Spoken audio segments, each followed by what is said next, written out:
Welcome everyone, and thank you for attending our second ANZCA CTN educational session for this year. My name is Jill Ormond and I'm a Senior Clinical Trials Coordinator at the ANZCA CTN office, and I'll be moderating the session today. So today we will be discussing unlocking success, so case studies from ANZCA CTN sites on implementing the National Clinical Trials Governance Framework in Australia, and also the status of clinical trial credentialing in New Zealand. And I would just like to say a big thank you to all of our speakers today, who I will introduce to you shortly. And so first, a few housekeeping rules before we start. So the session will be recorded and made available to members of the CTN. You can use the chat function to type in questions throughout the presentation. And we ask that you keep your video off and remain on mute until the discussion at the end of the presentation.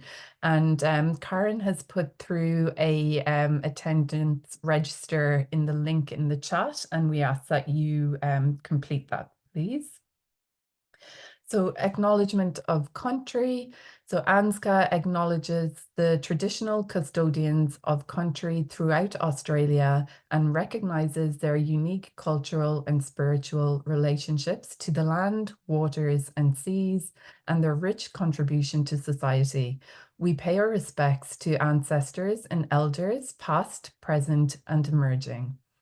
And ANZCA acknowledges and respects the na iwi Maori as a tanata whenua of Aotearoa, and is committed to upholding the principles of the Treaty of Waitangi, fostering the college's relationship with Maori, supporting Maori fellows and trainees, and striving to improve the health of Maori. And so today we're going to cover the following. So Kush will cover the National Clinical Trials Governance Framework in Australia, and then we will have two case studies from ANZCA CTN sites. So Louise de Prinse will talk about her experience at Flinders Medical Centre, and Sophie Wallace will talk about the Alfred. And then we will have Jonathan Termaat, who will talk about the status of clinical trial credentialing in New Zealand. And at the end, then we will open the floor up to discussion.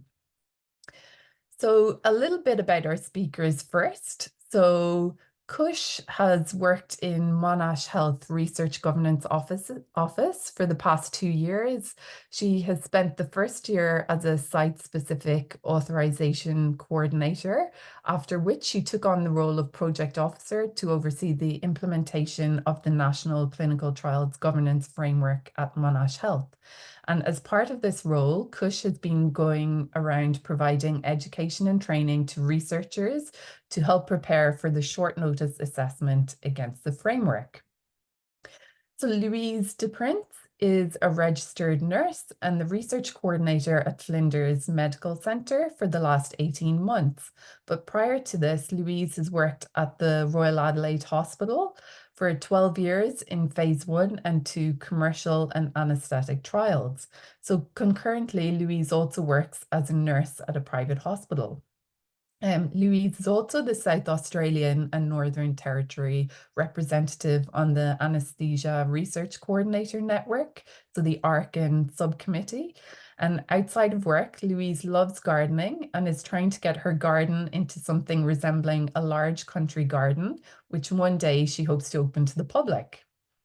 So Sophie then is the research manager for the Department of Anaesthesia and Perioperative Medicine at the Alfred Hospital.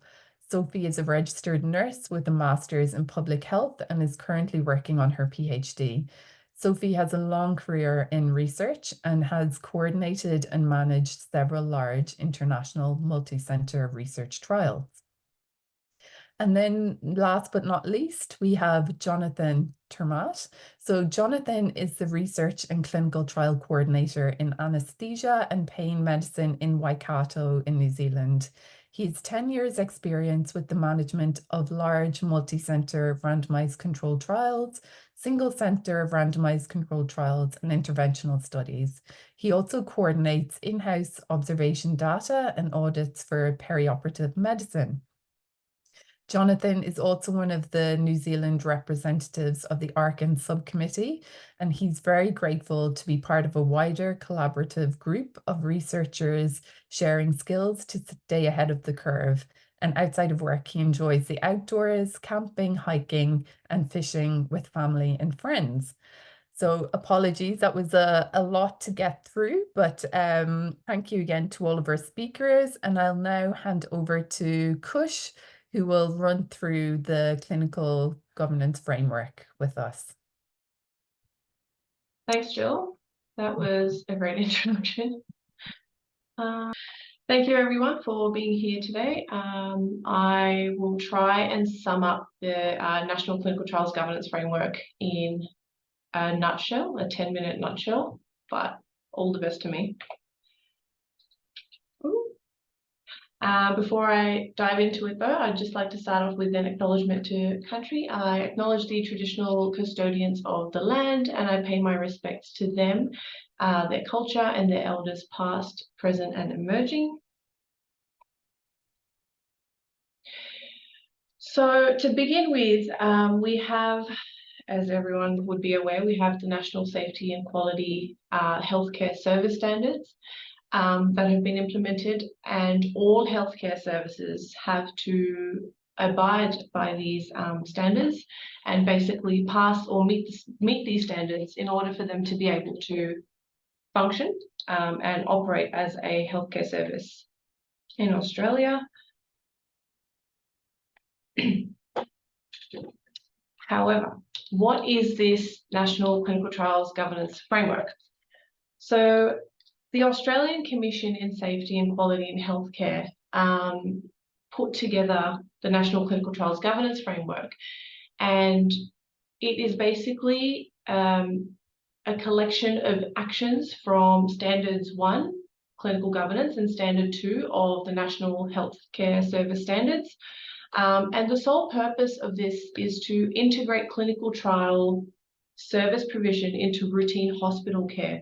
So currently, research is not very well known across healthcare services, or they're not, it's not well integrated into routine hospital care. So the way that a normal hospital patient would be treated is not the same way that a patient on a clinical trial would be treated within that same hospital.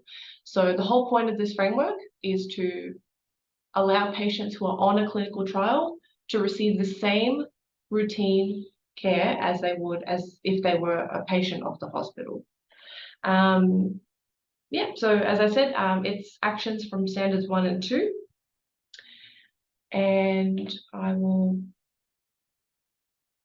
so the framework is broken down into 5 components. So under those two standards, we have 5 components. The first 4 components are from Standard 1, and I will jump deeper into those standards a bit later, but the whole point of these 5 components is to allow the Commission, and not just the Commission, but also the healthcare services themselves, to have evidence, visible evidence and oversight of their processes and procedures, of how they're incorporating and improving health outcomes for patients and the community.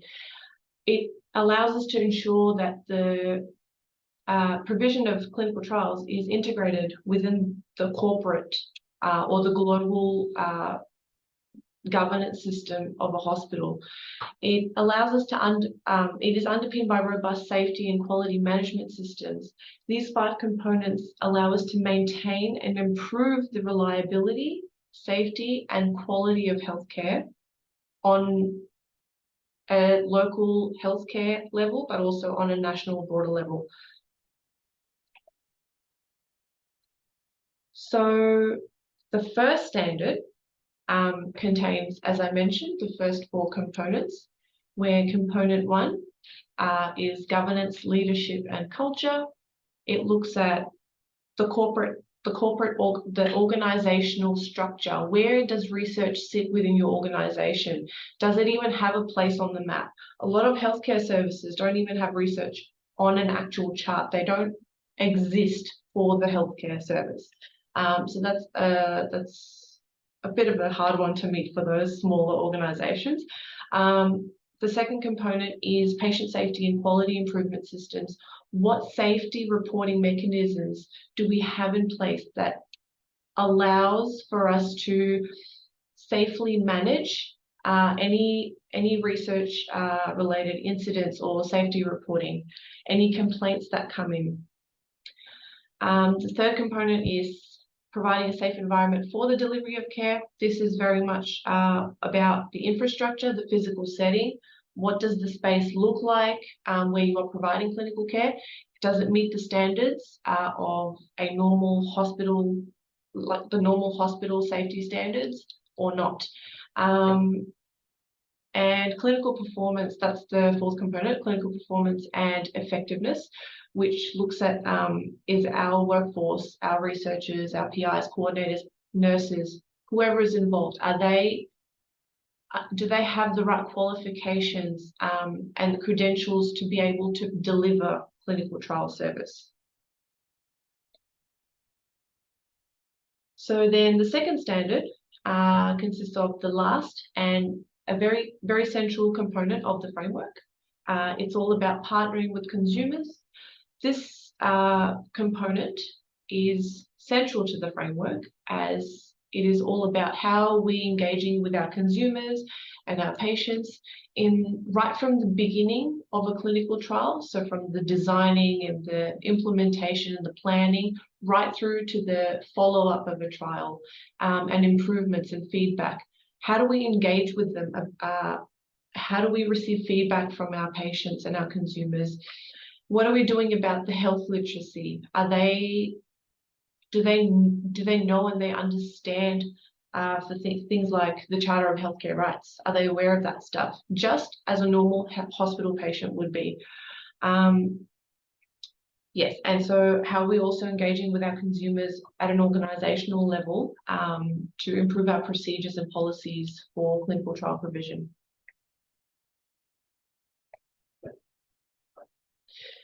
So the actual assessment against this framework, it started from last year, in May last year, I think, and a few healthcare services have been through it. Monash Health is still waiting. We're on the waiting list. But the first accreditation, the short notice assessment, will basically be measuring healthcare services on a maturity scale. So we won't pass or fail as such, but we will still be judged against the same framework, the actions from standards 1 and 2, and we will be put on a maturity scale of, are you an initial system, are you growing, or are you an established healthcare service? And so the following accreditation short notice assessments following the first one will then be actually scoring us and passing or failing us, where if you pass, fantastic, but if you fail, you will have 60 days to basically make any changes that have been provided to you. So this is the maturity scale. As I said, there will be 3 categories for the initial SNAP assessment. You are either initial systems, which is there are requirements of the framework that you have not met yet. They haven't even been commenced or implemented. Second category is growing systems. This means that some of the requirements of the framework have been met, but there are plans in place for implementing and improving your processes. You're still on the way. You've identified your gaps. And the last category is, if you're really good, you're established, you're just prim and proper, you've met all the requirements of the framework, and clinical trial service provision is well integrated into routine hospital care. I really want to hear which healthcare service got established, but yeah, we're really aiming for growing at them. So the framework and implementing the framework is certainly not just a researcher's job. It is the job of, it involves people at every level of the organisation, right from the top, where you've got the governing body, you've got your committees, the board, directors, because through to your managers, your clinical trials workforce, and external bodies like your sponsors and patients and consumers, because they're the ones receiving that care. They're the ones that provide you feedback. And yeah, so it's a organizational level responsibility. It doesn't just sit on you or me or one single person. It's a collaboration between all these stakeholders, basically. So that was the framework in a nutshell. Of course, it goes a lot deeper, and there are so many actions, and the level of detail asked in those standards, the components I talked about earlier, is quite granular. So I think we'd need the whole hour just to cover those, but that was the framework in a nutshell. Thank you. Hi, Kush. Thank you very much for presenting on that. It's very interesting, and we will now just hand over to Louise de Prince, who will give her experience at Flinders Medical Centre. So I'll just share my screen with Louise's slides. So I'm talking about Flinders Medical Centre's accreditation experience, because we were the first site in Australia to undergo this. Before I get into the details of it, I want to say that I know the process sounds daunting, but I actually think it's a really good thing. It's the first step in a long journey to get clinical trials, regardless of the phase that you're working at, as an accepted part of hospital infrastructure. For me, too long research has been something that people did in their spare time because they have an interest in it. It's not been recognised. So the framework's going to change that, and with recognition comes clarity over what we do, which then will come to financial support, job security, job progression, and all the things that we've been chasing round and round for a decade. Okay, so in our unit, prior to accreditation, I joined. It'd been running for about 4 years before I came. When I joined, I took a person's spot, and we were running at 1.2 full-time equivalent people. So not a big unit at all. We also had 3 investigator-led underway and some CTN trials. As we were trying to upgrade the unit and make it bigger, we had to get our own unit in order. So back in February, we first heard that we were going to receive accreditation. We had no precedent to drive us. Normally, the way I deal with accreditation, especially in the private hospital, is just not be there that week, don't have to answer any spot questions, but couldn't do it this time. Just need to everyone remember that everyone's hospitals and units are different, so my experience might be very different to yours.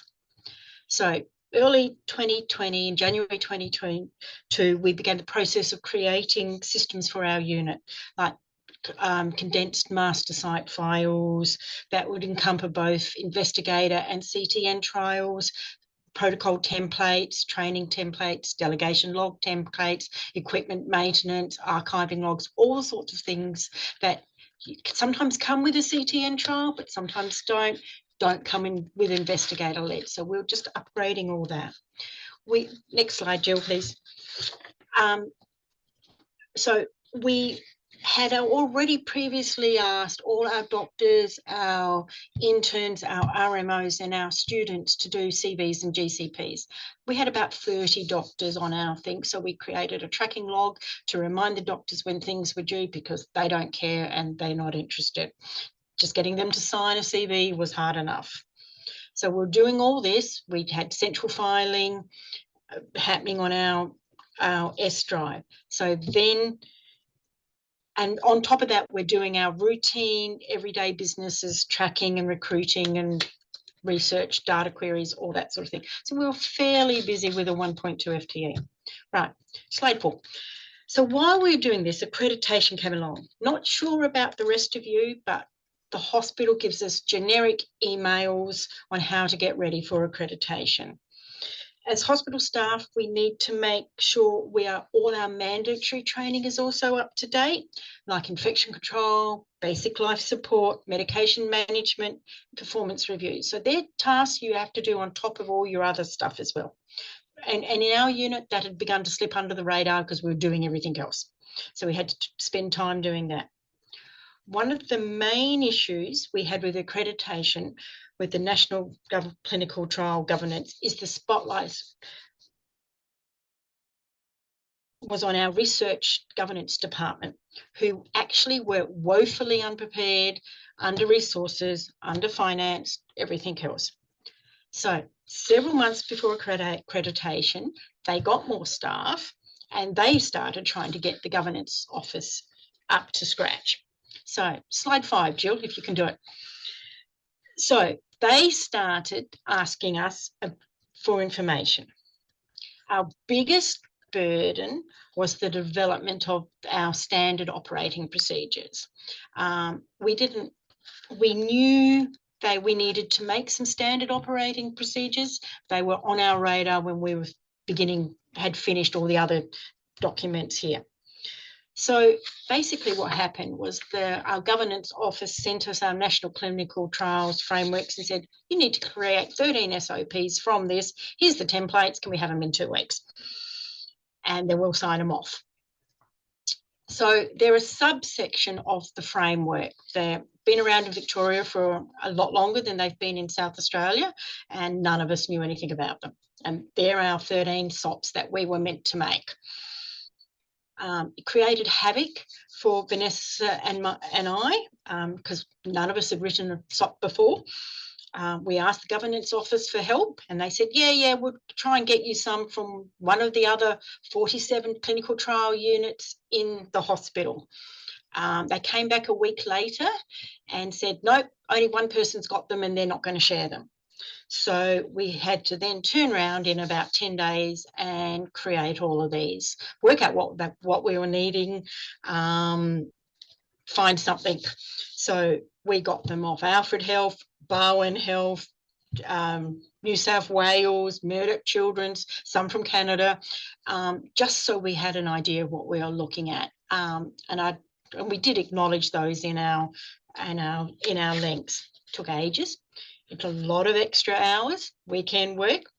I might add that 46 of the 47 units in our hospital had none. And we were all under the same boat and we only found out this later.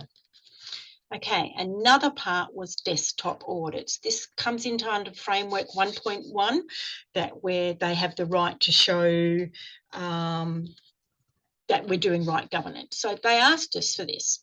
Now, the PADI trial has all been archived and we're like, neither of us were here for this PADI trial and we're getting asked information about it. And please, can we have it by close of business today? So we're like, what? And they asked for completed CTRAs for selected trials, which they're meant to have on file. They didn't have on file, so we're back tracing those. They did ask for current trials as well. These are the ones, the caudal high flow is our investigator-led one. It's just, it was a quarterly reporting. They wanted yearly reporting and quarterly reporting for these trials so they could then show that they were doing their due diligence. But they'd never asked us for in the past, so that was a bit of an issue. They also asked it in 4 days. So again, a bit of a time thing. Okay, slide 9. They went to ask for more statistics. And again, that's PADI, POISE 3. They were asking first time of the first patient in compared to the CTRA sign, how many recruited, all of this. Yeah, and again, we got minimal time to do this. So I might add that just because your trials are not current or waiting closeout didn't mean they can't actually look at them, because they're after, are you doing this properly? Yeah. It was a real extra burden for us at Flinders. Right. So slide 10. Our governance office is not great at communication, to put it mildly. They've only just started monthly education meetings. They did about 6 and now they've all been cancelled on. None of the other units know much about the other research units, so there's not a lot of linkage happening, which is a problem within this hospital. The intra-hospital website was going up an upgrade at the same time, so that wasn't any help. I might add they've only just put an electronic AE log up on their database in the last couple of months, whereas I note that a lot of other hospitals have an electronic AE log to just fill in this form. We've had to be doing it paper-based up till now. So what are your steps towards gaining accreditation? You need to get your own unit in order. Make sure all your master files are comprehensive, accessible, complete. They're entitled to come and do spot checks and look at that. The GCPs are highly talked about in the clinical framework. All your mandatory training and credentials need to be up to date. You need to have a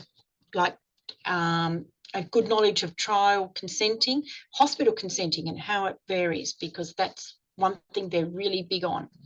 They need to know what you're going to do in an A&E, and because the framework's all about safety as well. So our hospital, if we have an AE, we actually have to put it on the electronic medical record system as well as notify the governance. So they need to know. We also have to clean the office. Like we're short on space here, like most people. So we got boxes on the floor and things like that. In case of a spot check, it's got to be spotless. So we were attempting to shove things in vast amounts of cupboards that we don't have. So that was an interesting experience, just cleaning up the office. Yeah. So achieving accreditation, it's not something to be scared about. We actually got a level 2 accreditation, which is a growing system all the way across the board. You're not alone, you can do it. Your unit might be a bit more organised than we were. We're a lot more organised now than we were before. So just being a researcher doesn't mean you can get away with not knowing about all these policies. You do. So I'm spending an hour a fortnight just keeping up to date on these because we now have to. So this will, moving forward, it's going to make the unit a better unit. It's going to make trials in the hospital better trials. It's going to create links and, more importantly, get us out from the dark. So that's about it. Accreditation is about the systems, not your unit. You just need to be aware of what systems you need to do. So thanks. I think that will do. Thank you very much, Louise, for sharing your experience with us. I would now like to just hand over to Sophie, who will give us an overview of how accreditation went at the Alfred. Hey, thanks, Jill. And Louise, thanks for your thing. Our accreditation finished up. I think we had it in, I can't remember when, it could have been last year or early this year. Basically, our about 2 years ago or 3 years ago, we participated in the first round or the trial group for this accreditation. And from there, we've been working in working groups to make the SOPs for all research at the Alfred. Alfred has an electronic ethics system, so that's where we keep all the trial records, all the updated PICFs, protocols, everything in one place that can be grabbed by the ethics committee and the sites. Also, the Alfred implemented an electronic clinical trial system where every patient randomized to a clinical trial in the hospital is put on this system. So when you open the medical record, you can see that they were enrolled in a clinical trial, when they were consented to the trial, when they went on treatment and off treatment and then completed the trial. So we were contacted on a Thursday at, I think, 5 o'clock that we were being audited on the Monday. But in this time, we knew it was coming at some time. So we had been having weekly, I suppose, overview lectures from the clinical trials team, or Jaspreet, that used to work at the CTN. And she was basically informing us where everything was. So the Alfred had put all of these things into place. We had all the SOPs, we had all the electronic information, and we had been having lectures to teach us all where it was and what had been happening. In our department, all our credentials and everything has to be kept by ethics, and they basically tell us when our GCP is due and when our CVs are a bit old. From there, we then on the day we had an hour meeting set aside with the group who came, and basically we sat down and told them all about trigs and what happened with trigs and how we had the problem with the drug and how we went through and mitigated the problem with the help of ethics at Alfred, Monash, legal at Alfred, legal at Monash, the consumers on our steering committee and everyone, and that went for 45 minutes. And then for the other 10 minutes, we were asked how many Aboriginal and Torres Strait Islanders have been enrolled in clinical trials in your unit. And they knew because of the electronic system there had been one. So we could find that patient on the system, and then they asked what we did differently. Interestingly, this patient had known had identified as Aboriginal for approximately 3 days. So it wasn't that much of a thought process behind, because the patient wasn't sure. But we all had been taught that there is an Aboriginal liaison officer at the hospital, and the minute a patient identifies as Aboriginal, it's clicked in the system.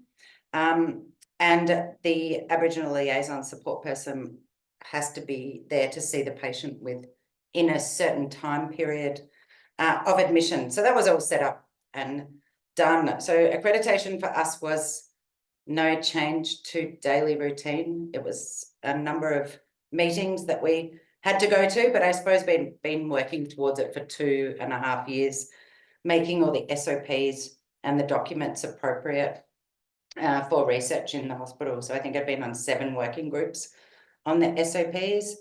And apart from that, the other big thing that they did focus on was how do we incorporate consumer engagement into research. Luckily, we run our trials, so we do have consumers on the ground. And the week they turned up, luckily, we were doing a consumer research group working on some new STEP endpoints with a group around the world. So it was actually our consumer meeting the week that the group were there. So yeah, we had a very different experience, but it was all went well and easy, and we got a very good review.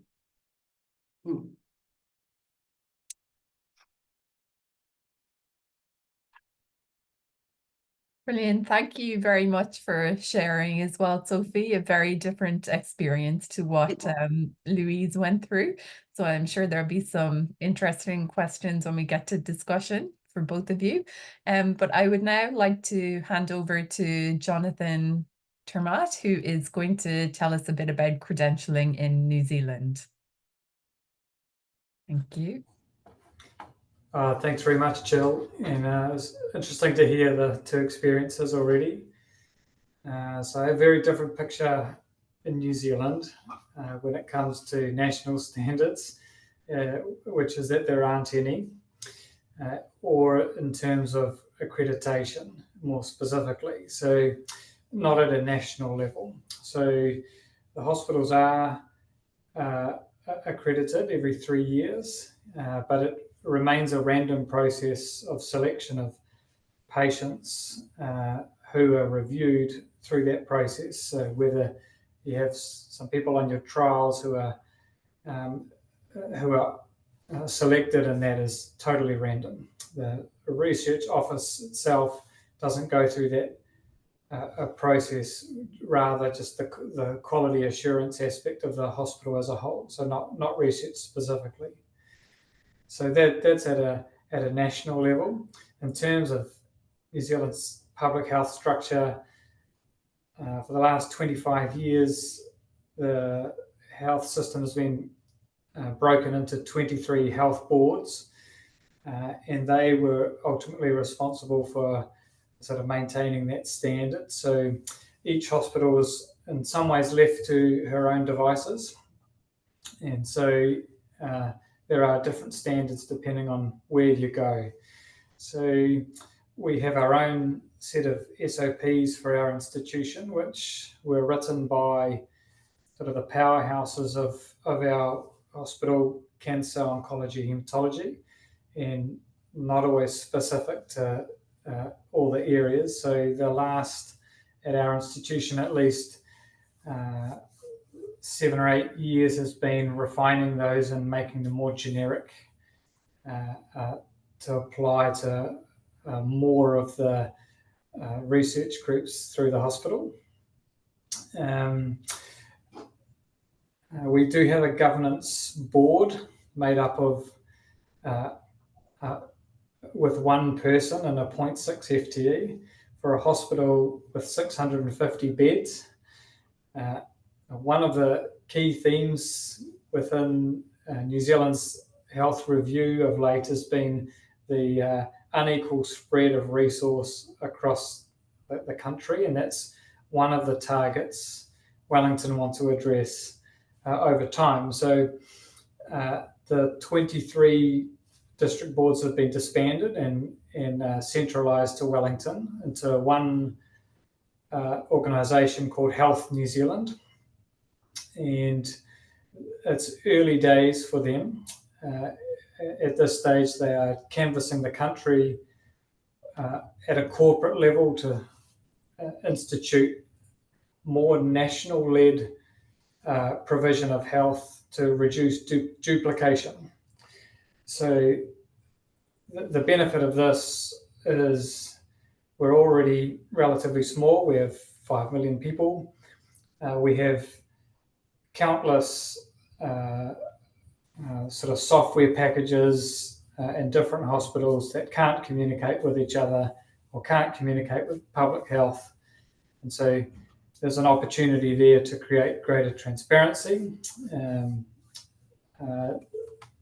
From a research perspective, the main drivers at this stage is to create a national point of entry for clinical trials that heads into the country, which would get blanket approval for the entire country. So you write one contract and that applies to all of the 20 odd hospitals participating in research for a particular trial. That system is already set up as far as ethics, device trials, and pharma trials through specific committees that are responsible for new medicines and devices. That's the SCOT and GTAC. But anyway, don't have to remember that. So there are already some nicely streamlined ethics and approval processes, but there's more to work on. So another priority is to create a national database of trials that are registered within the country. I believe they are setting this up via REDCap. So it would not be trial data, but just a register of trials.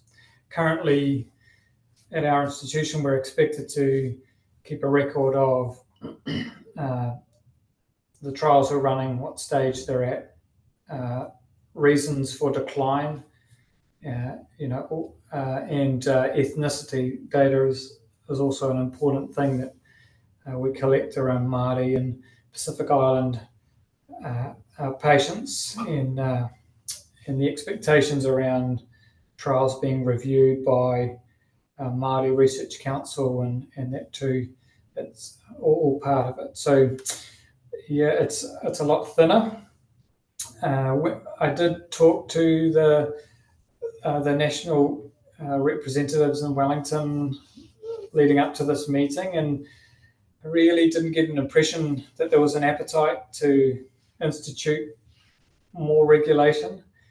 I think at this stage their motivation is to identify where research is happening and where it's not happening, and to try and grow that first. And they, I think, viewed it in a negative way, which is I was a little bit disappointed by that. I think in some ways having a bar to reach makes the target of running a trial or knowing that you're meeting a good standard more visible and in some ways more attractive for not just pharma trials but investigator-led trials to be confident you're going to deliver good quality data. So we'll see.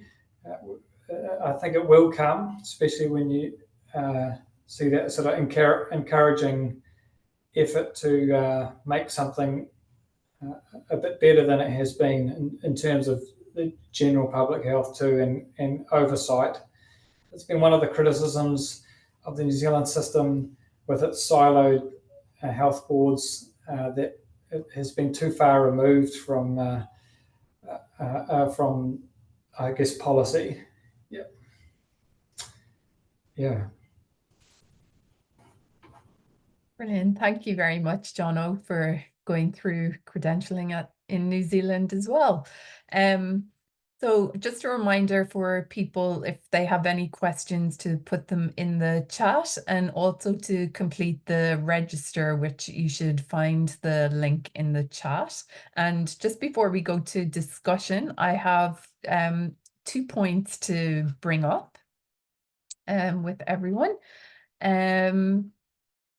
So just a big thank you to Rob Packer and his team at the ANZCA Foundation for their support for the ARCIN and the emerging trialists. And a reminder that the ANZCA Research Grant Scheme is open for applications. And as well, a reminder that the 16th annual ANZCA CTN Strategic Research Workshop will be held on the 1st to the 4th of August in Coogee. And more information about this can be found on the ANZCA website. And just to let you know that registrations will be opening in May this year as well. So on we go to discussion time. Or any questions? So if there aren't any questions at the moment, which there doesn't seem to be, Khush, I have a question for you. I was wondering, what would you recommend to sites just to make sure that they're up to date with everything, or do you have any tips and tricks that people should know about when it comes to accreditation and the framework? So I know that within Monash Health, what we've been doing is kind of we've provided our researchers and our coordinators with a checklist. So it sort of tells them these are the points that you need to be aware of, or what you need to address for the framework. And so they kind of go through their trials within their unit, and they just kind of tick things off, and it has a lot of things. I can actually share the checklist and just show you. It's things like, do you have your study documents in place, the HREC approval, the SSA approval, your mandatory training is up to date, the number of participants on your trials, things like that. Is your GCP up to date? Yeah, so we've been doing like little roadshows, just telling them this is what you need to meet, so that when we get the call for the short notice assessment, say on a Thursday or a Friday, saying, hey, we're going to pop in next week for the assessment, please provide us a list of all your trials that are currently active. Then we have our units ready, because they've done this for every single trial. So it doesn't matter what trials picked, they're ready. Like, they can showcase any of their trials. That's the goal. But yeah, this is the checklist. Hope everyone can see. Yeah, But that's basically what we've provided to all of our researchers. And it's really helped us actually to identify gaps, because the researchers are like, oh, where do we access open disclosure, or where is this training video, and stuff like that. So yeah. Okay. I know we have a few people asking if you would be happy to share that with us, Kush. Sure, yeah. No worries. Brilliant, thank you. So we can send it around later to everyone once we receive it from Kush. Just a reminder, if people want to turn on their cameras and stuff, they can as well, just to make it a bit more interactive. I guess another question to ask the wider audience. Does anyone have any experiences from accreditation that they would like to share as well with the group?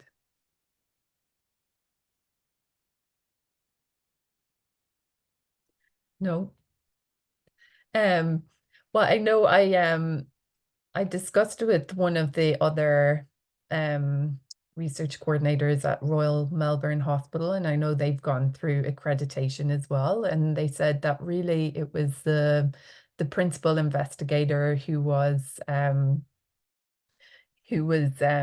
touch with the people who were doing the credentialing, or the accreditation, sorry, and that the research coordinators really didn't have very much to do with the whole process at all. So it seems to vary quite a lot amongst the different hospitals. Jono, feel free to jump in if you've a question. Thanks very much. So I guess general comment to those who spoke, maybe just to talk about, I guess, how much work it was for you. Did your PIs have some work to do? And also, when it comes to governance, it's also a hospital, responsibility too. So what sort of workload did some other people? Because we looked at that chain of managers and things like that too. Did they have to do much, or if all? And also, it's a bit cheeky, but that's sort of governance work required for the hospital. Was there any, I guess, provision for that work to be funded, or as part of the hospital's trying to meet those standards, or did your group cover it? Sorry, big question. Louise or Sophie? Sorry, Louise, I think you're on mute. We got no extra funding. We did it after hours, in between everything else. Our PIs had nothing to do with it. My PI said, "What's a SOP?" So that was her answer. They did it. If we sent direct questions, like with PADI trials, they're like, "Oh, we can't remember," but they did try. The governance office really didn't help us because they were just too busy trying to get their house in order. If we'd had a checklist like the Monash ones, it would have been easier because we could have worked our way through it. We weren't sure what we needed to make. That was our problem. Yeah. And so differently at the Alfred, I think they've been working on it for 3 years. It's cost millions and millions of dollars to get all the electronic systems into gear. Yeah. All the SOPs, I mean, it was an hour a week for 27 weeks to write each one. Yeah, and we're trying to do it in 2 weeks. Everything, we didn't have to do it as Louise did it for a department level. We did it at an institution level. So it was every research unit in the hospital uses the same SOPs, or can adapt them to their local situation. So we wrote them, we had drug trialists, we had, investigator-initiated trialists. So they were SOPs that could be adapted or adopted for every group within the hospital, and all the electronic systems and everything is a work in progress. We only got uploaded into the electronic clinical trials organizer a month before accreditation, but we are one of the biggest research units in the hospital, so they knew we'd be chosen. I think there's 103 research units at the Alfred, and they chose 30 to review. So over 3 days we had, depended how big your unit was, it was half an hour or an hour, dependent, and it was really ethics who chose who was the spokesperson in that unit. So I was a lot of the correspondence, Paul was copied into a lot of it, but we're allowed to do or showcase whatever we wanted in our unit for that period of time. So we didn't get told, they didn't come in with a review of what they wanted. I'm sure they did, but we decided to go a different option because there were another 23 units that they were looking at. All of the other things that were available. So we thought we'd show them something different. So Kush, the accreditation cycle, it's every 3 years, is that correct? Yep, And, every 3 years. And so, you know, say if a site does reach accreditation in the first year or the first time they're accredited, is there anything they should be doing, or do they get recommendations of what they might need to improve on and things like that for the next cycle? Yeah, certainly. So when you have the first accreditation, which will be against that maturity scale, you will receive feedback from the assessor, or that's what we know based on what other healthcare services who've been through accreditation have told us. You do receive feedback and pointers of like, you could do this better, you should probably have these systems in place. So then the next time around, when you have, in the next 3 years, you have your next accreditation, they will look at those and basically check if you've established those systems or not. Yeah, we had a conference with all of them, and every reviewer stood up at the Alfred and did a all staff talk, and they got up and explained everything, what they judged every different section of accreditation as, and that was filmed on Zoom and in person at the Alfred on the Friday when they'd finished the accreditation. I think they finished on Thursday, and that morning they all met and came back and gave us the results. Yeah. Perfect. Does anyone have any more questions at this stage? I know there people have been putting through different resources in the chat. Okay, hold on. We just have a comment from St. John of God in Subiaco from Yvonne. So they've been working towards this for over a year. She said they have generic SOPs for all of the research departments. They have been written with input from each, and the work is done from the hospital level, not the department level. And they went through a gap analysis recently, and their systems within anaesthesia seem to comply with the standards. So that's a good thing. Sorry, Karen, did you have a question? Yeah, I do. I was just going to say, like, there's a lot of, firstly, I'd like to thank all the speakers, and particularly you, Jill, for pulling this session together. It's run really well. And I just want to let people know that this session was run because it was in demand topic. So we're trying to work our way to providing content of relevance to you. In terms of when we were trying to think through this session, we weren't actually sure which sites had gone through the accreditation process. And so if you have had that experience, can you let us know so we can kind of be able to pick your brain or even link you into other sites that may be just about to go through the process?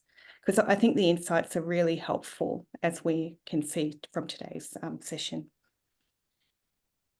Okay, fantastic. Thanks, Karen.